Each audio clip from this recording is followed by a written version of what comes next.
Jesus, o Messias, o Filho de Deus, o Rei dos Reis. O grande protagonista do livro mais importante da história ocidental, a Bíblia. Um homem que muitos acreditam conhecer, mas que ao mesmo tempo é um dos maiores mistérios da humanidade. Quem foi verdadeiramente Jesus? O Novo Testamento, em todos seus livros e tradições, tenta precisamente responder essa pergunta: quem é Jesus? Quais dúvidas existem sobre o lugar e a data do seu nascimento? Por que não sabemos nada da sua primeira infância? Uma criança bate Jesus, ele fica com raiva, amaldiçoa e o menino cai morto. Jesus foi um homem pacífico, como sempre nos contaram? Jesus costumava enfrentar os inimigos do povo. O Antigo Testamento descreve a receita do azeite de unção. Um dos ingredientes poderia ter sido o que conhecemos hoje como cannabis. A cannabis era um dos produtos medicinais mais importantes do velho continente. Mas não só esse tipo de práticas são motivos de debate. O papel de Maria Madalena como sucessora e líder do seu movimento revolucionário também é motivo de discussão para alguns peritos. Era importante por ser ela, não por ser amante de Jesus. Jesus foi um homem comum? Jesus é um brincalhão sarcástico que zomba da ignorância dos seus discípulos. Ou, como dizem as profecias bíblicas, o Filho de Deus? Foi o líder dos cristãos ou foi o Deus de outra religião? Jesus se vê como o Filho do Sol. Milhares de perguntas surgem em torno do profeta principal da religião que tem mais fiéis ao redor do mundo. Hoje, algumas respostas começam a surgir. O líder de uma revolução armada? Um amante fremente? O Filho do Sol? Quem foi realmente Jesus? Belém, Palestina. Segundo a tradição cristã, foi aqui onde se iniciou a era que mudaria para sempre a história da humanidade. Os evangelistas não concordam com o lugar de nascimento de Jesus. Mateus e Lucas afirmam que Jesus nasceu em Belém, enquanto que Marcos e João afirmam que nasceu em Nazaré. A Virgem Maria é uma mulher da Galileia. A região de Israel está dividida em 3 regiões: o sul, Judeia, o centro, Samaria e o norte, Galileia. Aqueles são galileus. Nazaré é uma aldeia da Galileia. Então, um bom judeu tem que ser da Judeia e não da Galileia. Esses últimos seriam da periferia. Como descendente de Davi, o Messias devia nascer na zona davínica, por assim dizer, em Judá, em Belém. Como chega a Nazaré vindo de Belém, é também parte dos relatos que devem ser construídos. Lucas, que é quem faz o trabalho historiográfico mais importante, usa como dado de referência histórica um censo de Augusto César, e é na época de Herodes o Grande, em Jerusalém. Então, por motivo do censo, José vai a seu lugar de nascimento para o censo. Alguns dos historiadores não encontram o censo de Augusto naquela época. Eles encontram o censo de Herodes Antipas de 10 anos depois. É um censo local, não é um censo imperial. E os censos locais não se faziam no lugar de nascimento e sim no lugar onde a pessoa vivia. Por isso, alguns dizem que o censo não coincide historicamente. Isso tem a ver com que, na verdade, Jesus não pôde ter nascido em Belém por questões de cronologia histórica, e sim ter nascido em Nazaré. Os 4 evangelhos que formam a Bíblia falam sobre a opressão do domínio do Império Romano sobre a qual o povo de Jesus vivia. Porém, não concordam com o lugar concreto do nascimento de Jesus. Essas divisões começam nas Escrituras. Jesus nasceu na aldeia de Belém, Bethlehem, em hebraico, derivado de Bet, casa, e Lehem, pão. É um lugar pequeno, uma aldeia, onde tinha nascido o rei Davi. A história no Evangelho de Mateus e no Evangelho de Lucas diz que quando Maria engravidou, ela morava em Nazaré. Nazaré é uma outra região. Está na região da Galileia. Está no norte do país. Nazaré, Israel. Uma pequena cidade em que hoje moram apenas 70 mil habitantes. está localizada a 115 quilômetros de Belém.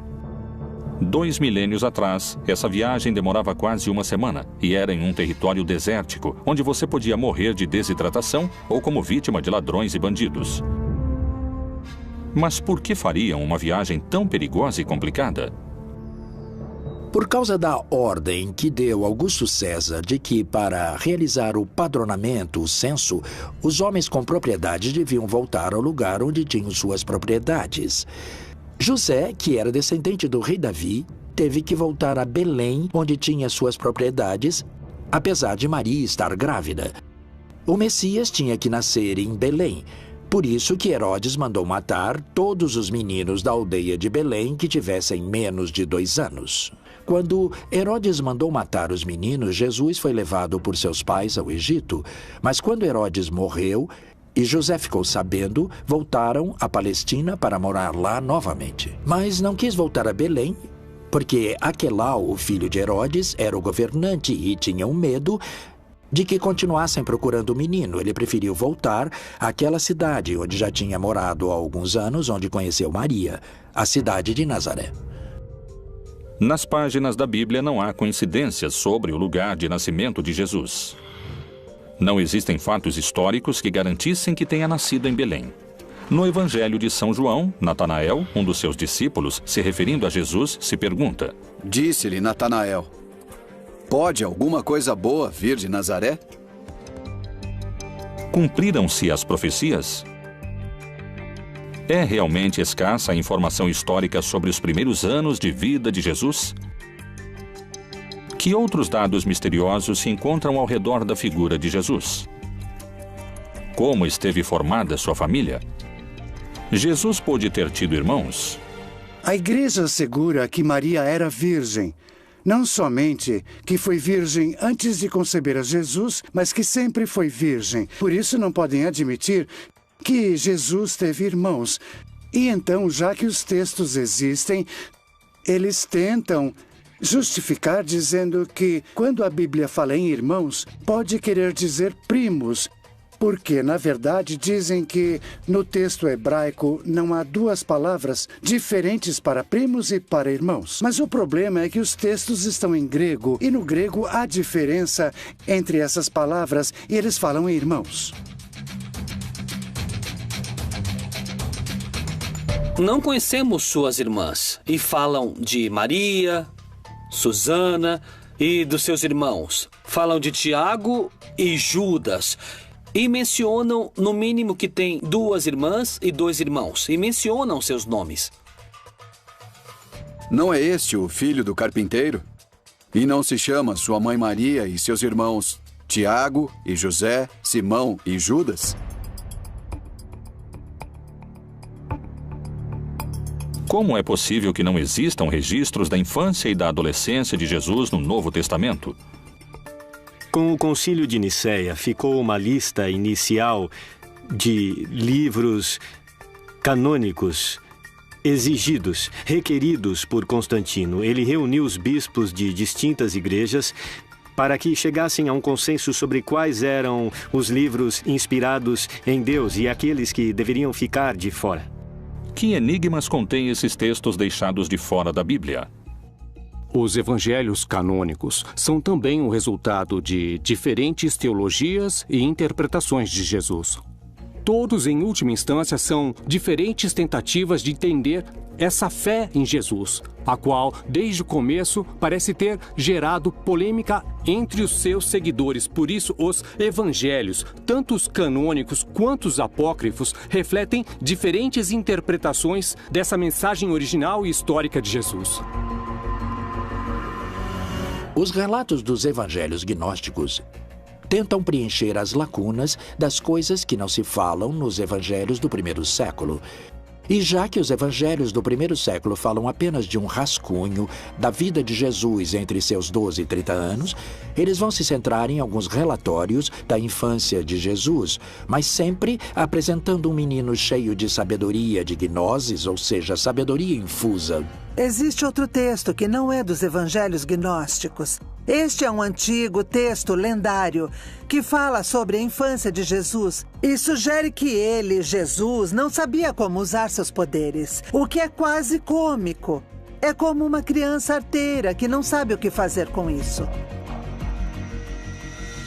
Jesus é um homem de paz, mas não deve se confundir com o sentimento pacifista que entendemos nos nossos dias, porque vemos muitas vezes a Jesus com um temperamento forte, inclusive fazendo coisas que nos pareceriam violentas. Um menino que corria, esbarra e bate Jesus por detrás.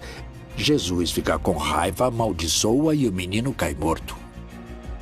Então, até Maria não suplicar a Jesus que ressuscite o menino, o assunto não se resolve.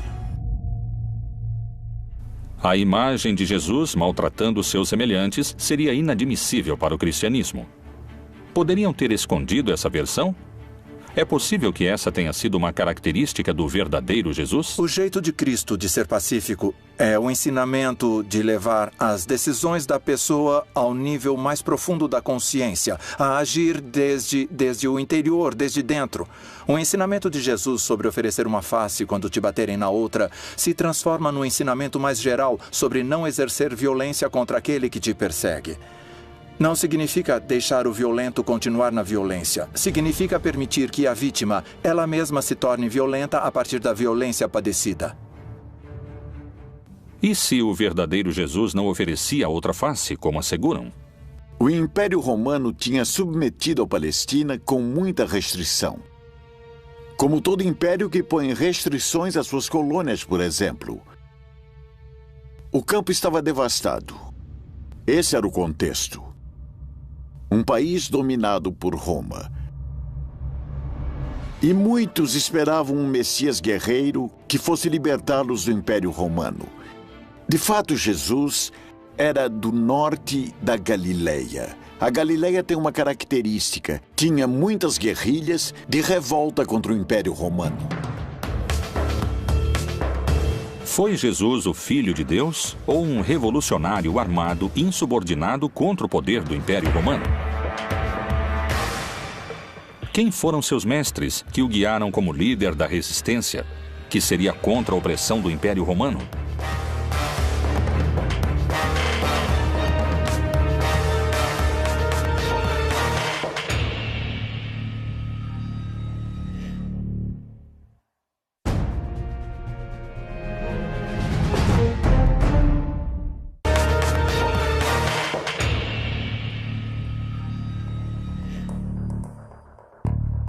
São poucos os dados que se obtêm sobre a juventude de Jesus, e seu lugar de nascimento ainda é um tema de debate.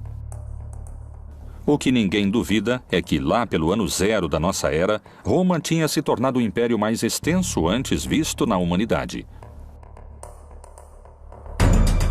Nos tempos de Jesus, os romanos dominavam o território palestino com opressão e sangue. Qual foi realmente a reação de Jesus diante da opressão romana? Quem foram seus mestres ou mentores? Antes que Jesus se tornasse um líder espiritual, outro homem mobilizava multidões. Era conhecido pelos seus batismos no Rio Jordão. Foi um dos profetas mais importantes da sua época, e para muitos podia chegar a ser o Messias. João Batista foi filho de um sacerdote judeu, e todo sacerdote judeu é filho da família de Arão e da tribo de Levi. Ele começa dizendo que o reino de Deus tinha se aproximado e que quando o reino de Deus se estabelecesse, segundo o Apocalipse, todos os malvados seriam vencidos. E disse que faria uma manifestação da sua decisão em uma ablução ou batismo na água. João Batista era um predicador carismático. Seu sermão começava a ser cada vez mais desconfortável para os líderes romanos. Ele era um revolucionário naquela época. João Batista foi um dos profetas que, naquele momento, lideravam o movimento contra a dominação romana e também contra a dominação sacerdotal. Nesse movimento é que Jesus de Nazaré inicia sua militância. Jesus de Nazaré se incorpora no movimento de Batista. Ele é batizado pelo Batista. O batismo era o sinal de entrada a esse movimento. Herodes Antipas vê que o movimento de Batista é perigoso, então faz com que o aprisionem e depois com que o assassinem. Nesse momento, quando o aprisionam, Jesus se separa do movimento, sai da Pérea e volta à sua terra, que é a Galileia, e ali começa a formar seu próprio movimento. A partir do batismo, todos os sinais e eventos apontam que esse carpinteiro de Nazaré é alguém extraordinário. É alguém que tem o apoio do Espírito Santo, que era basicamente a presença de Deus no mundo para estabelecer seu reino. Jesus se tornaria o líder de um movimento cada vez mais multitudinário.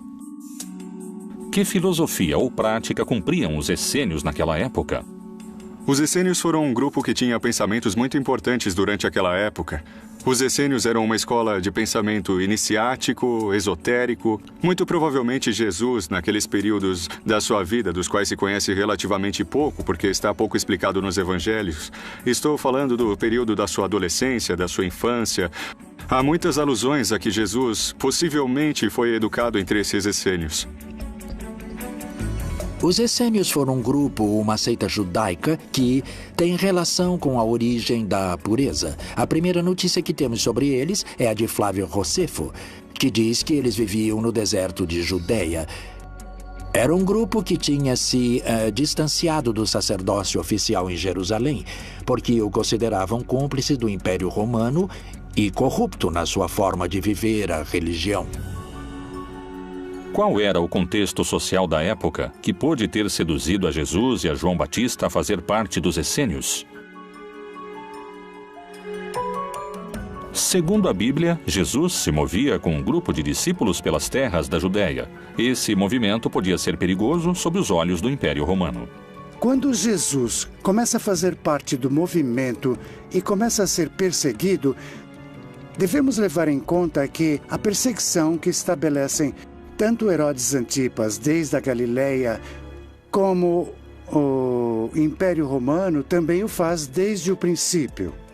No Evangelho de Marcos, no capítulo 3, consta que os fariseus vão procurar os partidários de Herodes Antipas, para matar Jesus, para eliminá-lo.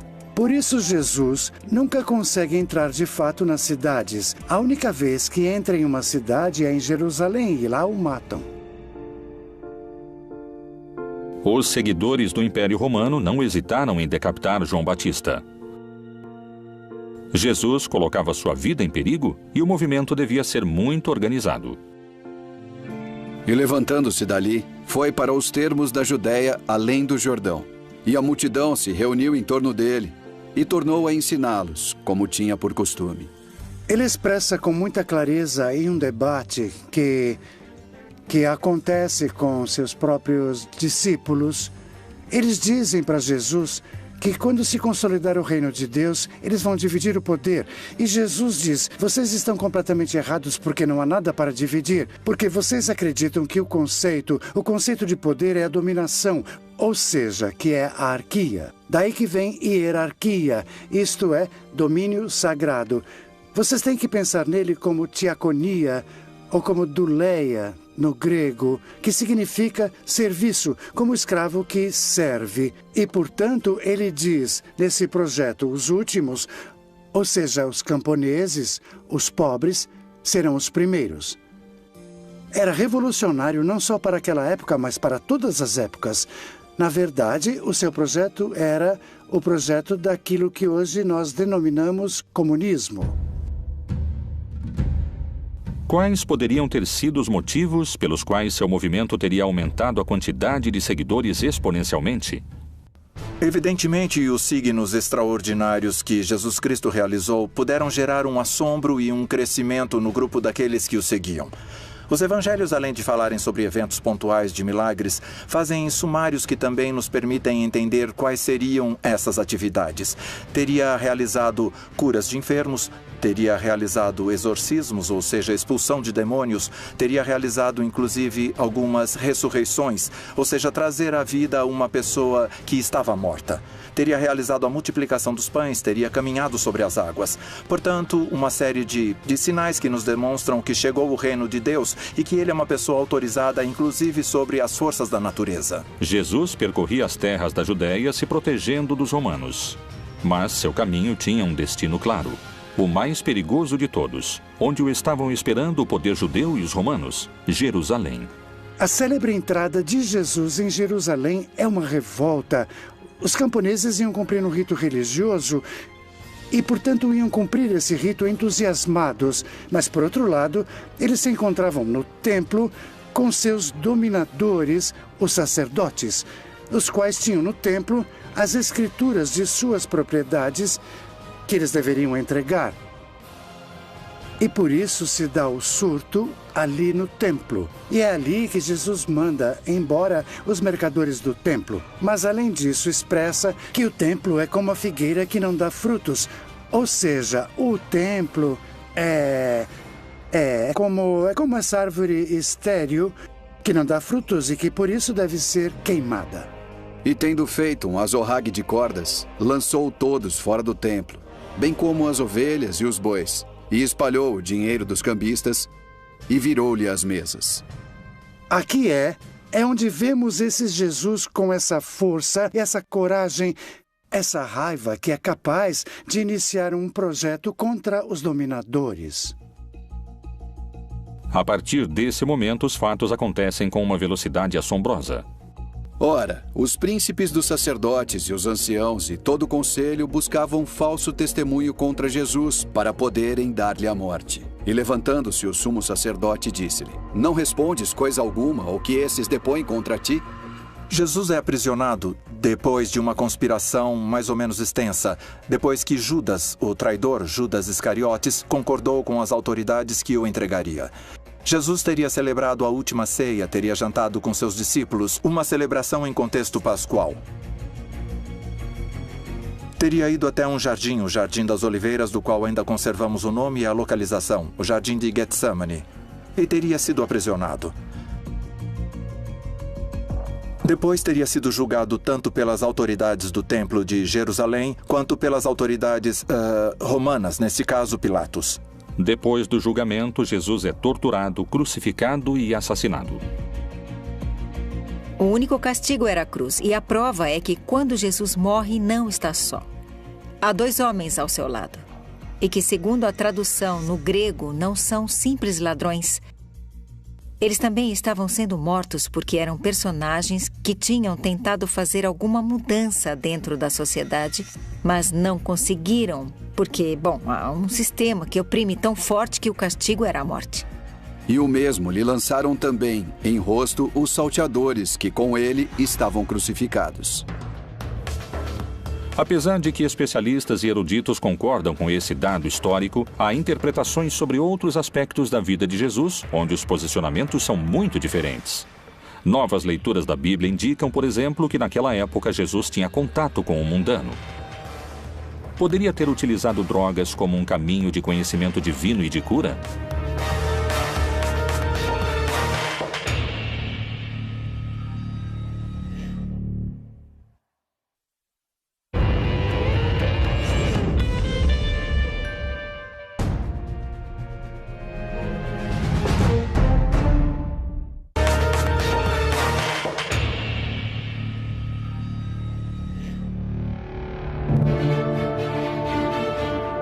Segundo o que conta a tradição bíblica, durante seus anos, Jesus percorreu as terras da Judéia fazendo milagres.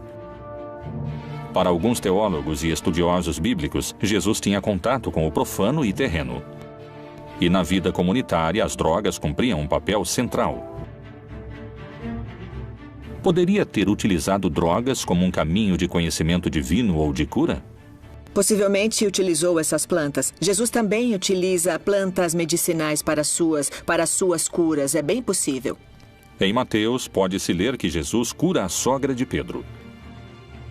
E chegada a tarde, trouxeram-lhe muitos endemoniados. E ele, com a sua palavra, expulsou dele os espíritos e curou todos os que estavam enfermos. Em todos os milagres de nosso Senhor Jesus, a cura aos cegos ou à morte ou aos mancos, inclusive se levantando da morte como ele faz, todos esses milagres apontam sua identidade como Filho de Deus.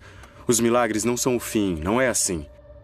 Eram o que as pessoas queriam esse poder entre eles. Mas eles ignoraram ou não quiseram ouvir que nosso Senhor Jesus estava falando com eles sobre quem ele era como Filho de Deus. E por isso, seu maior milagre se torna sua própria ressurreição entre os mortos.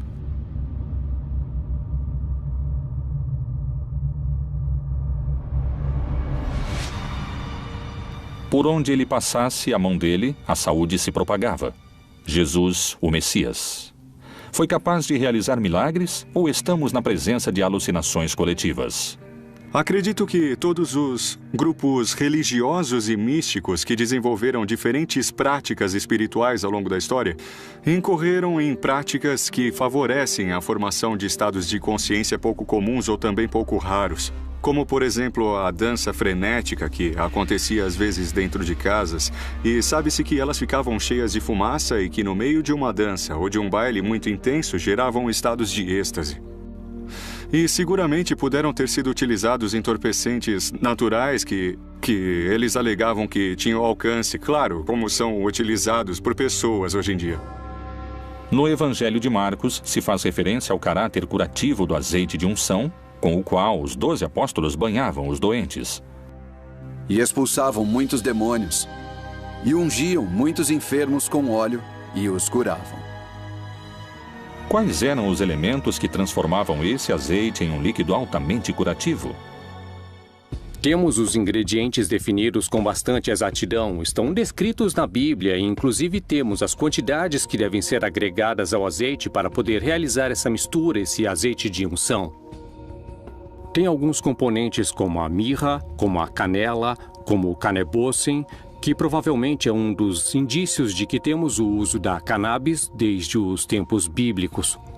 No Antigo Testamento, no Êxodo 30, de 22 a 25, Jeová fala com Moisés e lhe indica a receita correta do azeite de unção.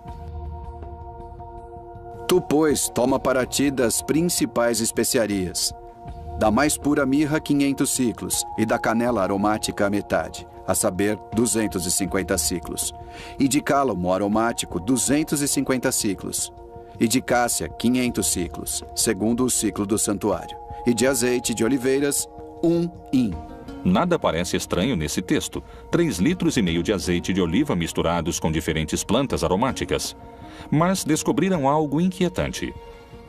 Esse azeite era utilizado única e exclusivamente para ungir reis, profetas ou personagens importantes. Não era um azeite que fosse utilizado em outro tipo de circunstâncias. Era exclusivamente para aquilo. O cannabis, em hebraico, se chama canebossem, que significa a cana do perfume.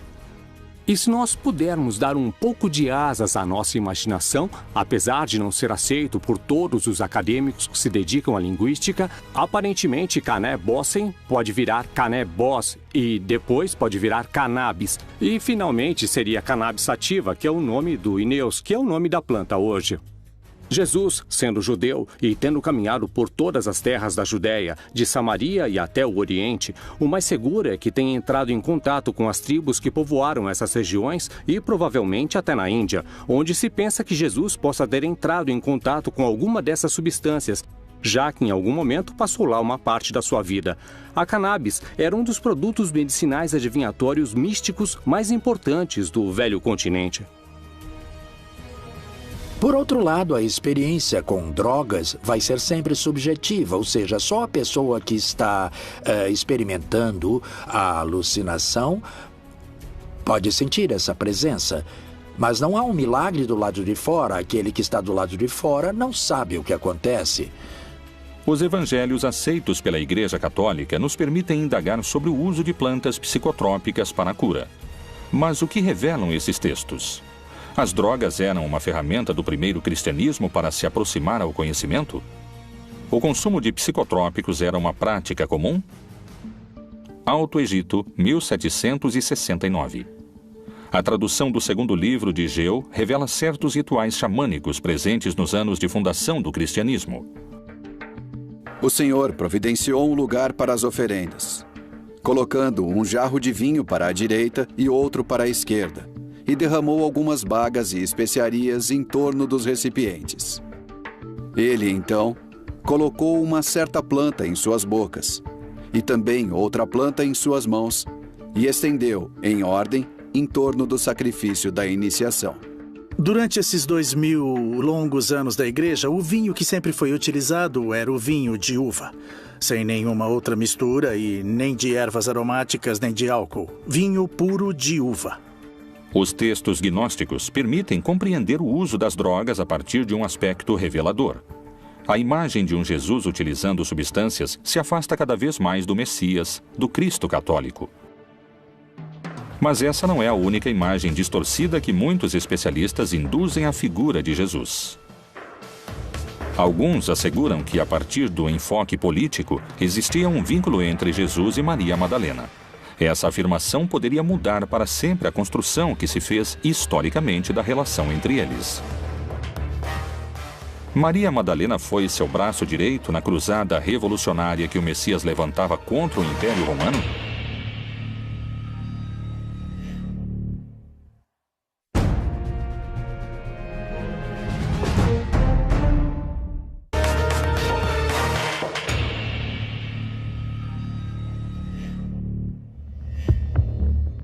O uso das plantas com poder curativo continua sendo um dos mistérios que cercam a vida de Jesus.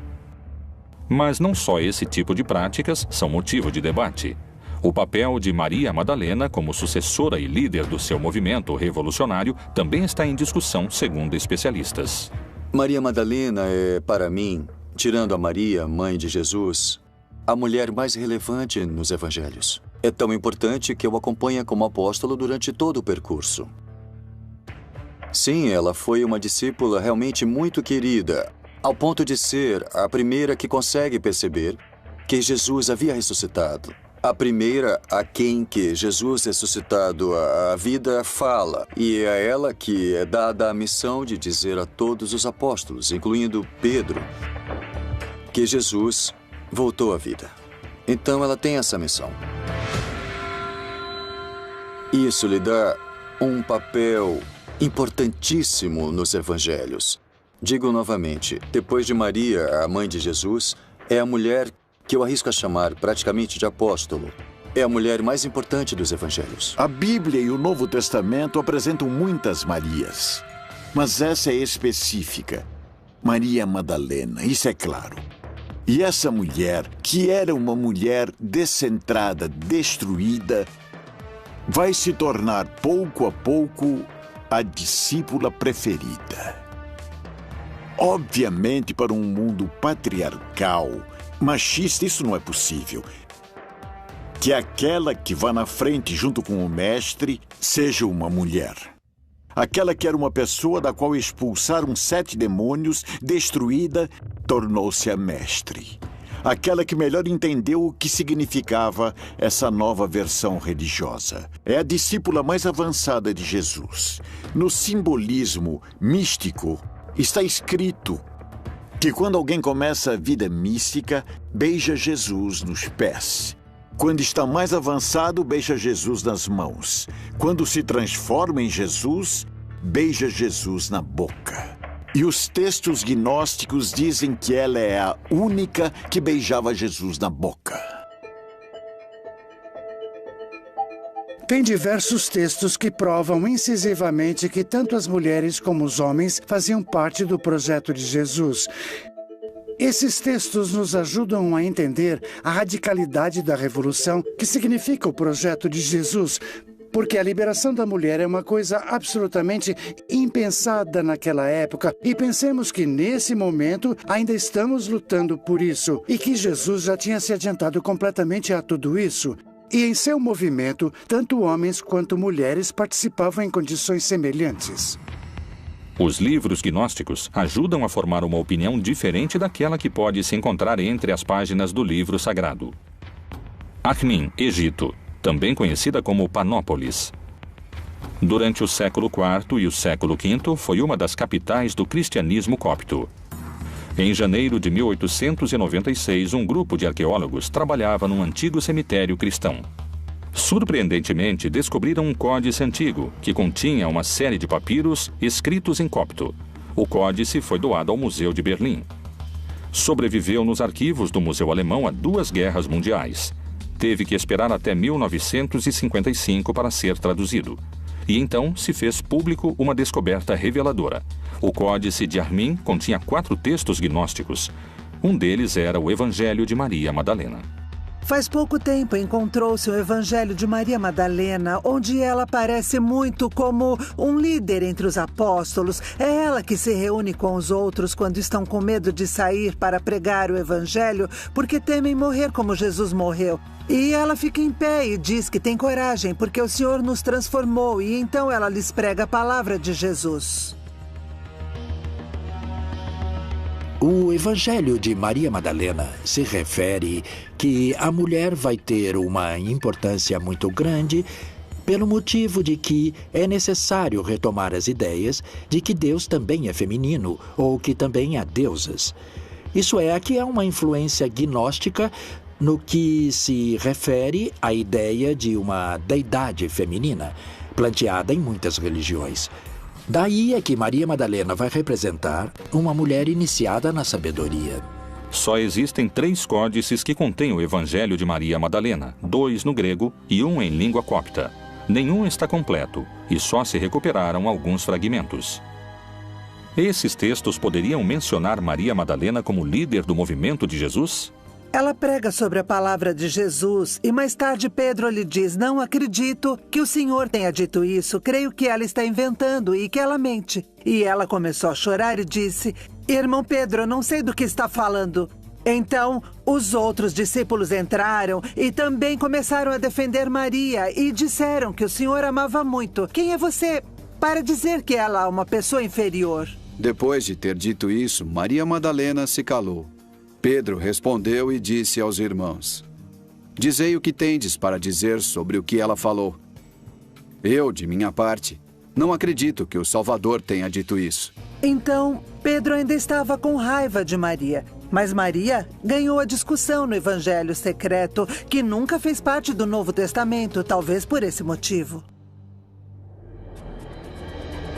Nos canônicos, Maria Madalena é a testemunha da morte, da sepultura e da ressurreição. A primeira pessoa a quem ele fala é a mulher chamada Maria Madalena. O fato de que Jesus fale com Maria Madalena antes de falar com qualquer outro dos discípulos poderia significar que é ela quem ele escolhe como sucessora do seu movimento? Era uma mulher que era importante por ser ela, não por ser amante de Jesus. Obviamente, porque Jesus morto lhe deixa o poder à amante. E pega o valor e pega a força de ser a líder de uma comunidade religiosa sendo mulher. E a envia a anunciar a seus homens que ele está ressuscitado. Pedro entra no túmulo e não o vê. Quando Pedro sai, ela entra e é com ela que ele fala, não com o homem. E ela tromba com ele e não o reconhece. E ela pergunta: onde você colocou o corpo do meu senhor? Então ele a chama por seu nome. Miriam, ele diz. Quando falam teu nome, você sabe que é você sujeito. Quando ele a chama, ela o reconhece. Ela percebe que é Jesus. Através dessa exposição, procuram legitimar uma corrente de comando que se transmite através da ressurreição à sua primeira testemunha. E Jesus, tendo ressuscitado na manhã do primeiro dia da semana, apareceu primeiramente a Maria Madalena, da qual tinha expulsado 7 demônios. Ela é de uma cidade, Migdal. Por isso é Maria Madalena ou Migdal. Migdal quer dizer torre fortificada. No lago de Tiberíades havia um porto de pescadores. Ela é de Migdal, por isso seu nome era Miriam, Maria de Magdala. O fato de Maria Madalena não levar unido o nome ou sobrenome do seu pai ou do seu marido, mas o da sua cidade, indicava na época que era alguém independente. Não estava submetida a outras pessoas e tinha autoridade para fazer parte do grupo de Jesus. Uma mulher tão renomada como Madalena é sempre citada como a mulher de Magdala, ou seja, a Madalena. Esse é um título de homem, não é um título de mulher, porque as mulheres sempre eram citadas como mulher, esposa de ou filha de, mas não como mulher, cujo sobrenome é o lugar onde ela mora. Isso era comum nos homens. Em contrapartida, Madalena já carrega um valor em si. Como pedem alguns pesquisadores, talvez seja o momento de revisar o legado histórico de Maria Madalena e descobrir se ela foi a verdadeira líder que levou adiante o movimento de Jesus depois da sua morte. Outro mistério percorre o projeto do Reino de Deus. A Igreja Católica teria escondido um segredo que poderia questionar 2000 anos de cristandade? Qual é a assombrosa relação que existe entre o Filho de Deus e o Filho do Sol? Será que talvez eram a mesma pessoa?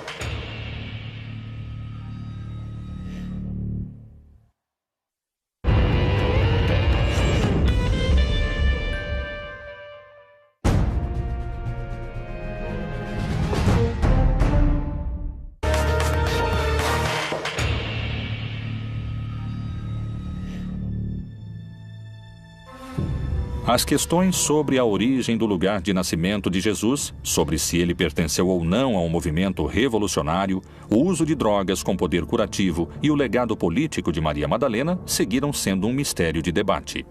São muitos os dados perdidos na história de Jesus. Ir atrás das pistas ocultas na Bíblia é uma forma de descobrir seu verdadeiro rosto. Jesus pode ser a representação de outras crenças? Quando nasceu? Poderia não ter sido filho de Jeová, e sim filho do Sol? O ano do nascimento de Jesus está sujeito a controvérsias, ainda mais o dia da sua chegada ao mundo. As celebrações natalinas poderiam se sustentar sobre um dado errado? Qual é o vínculo que existe entre a data de nascimento de Jesus e a divindade Sol Invictus? Jesus se vê como filho do Sol. Porque a festa do 25 de dezembro é a festa do Sol. No solstício de inverno nasce um sol novo e forte. E no dia 25 de dezembro se celebrava a festa do novo sol. Por isso, nessa festa pagã se monta a festa cristã da Natividade do Senhor. Historicamente, não temos o dia em que nasceu Jesus, nem o mês, simbolicamente, pelo sol. Como foi feito em muitas latitudes em diversas épocas, alguns grupos cristãos tentaram criar datas, construir templos sobre datas ou sobre lugares das crenças antigas. Então, na verdade, em 25 de dezembro, nós temos o solstício de inverno, em que todos os povos antigos pensavam que o sol morria e voltava a nascer. A religiosidade primitiva venerou o sol como o deus principal. Sua figura pode se encontrar representada nos principais credos. Kinish Ahau é a cosmogonia maia, Inti na religiosidade inca, Hélio no Olimpo grego, Ra na cultura egípcia. E é por isso que tinham cultos tão importantes para ajudar o Sol a voltar a recuperar sua força para não ser devorado pelas trevas. E nesse contexto, pouco a pouco, tanto em lugares como Roma, como no norte da Europa, foi se assimilando o nascimento de Cristo às festas solares. E muitos elementos natalinos, como as esferas, a adoração ao pinheiro, eram, na verdade, pertencentes às religiões que adoravam o sol. Jesus parece ser a representação das divindades pagãs. Percorre o mesmo caminho do Deus Sol. Realmente existiu ou é uma criação arquetípica?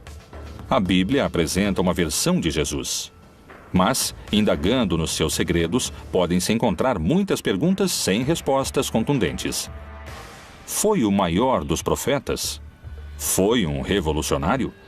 Quem é esse impactante homem que 2000 anos depois da sua morte continua mobilizando multidões? Jesus, outro dos grandes mistérios da Bíblia Proibida.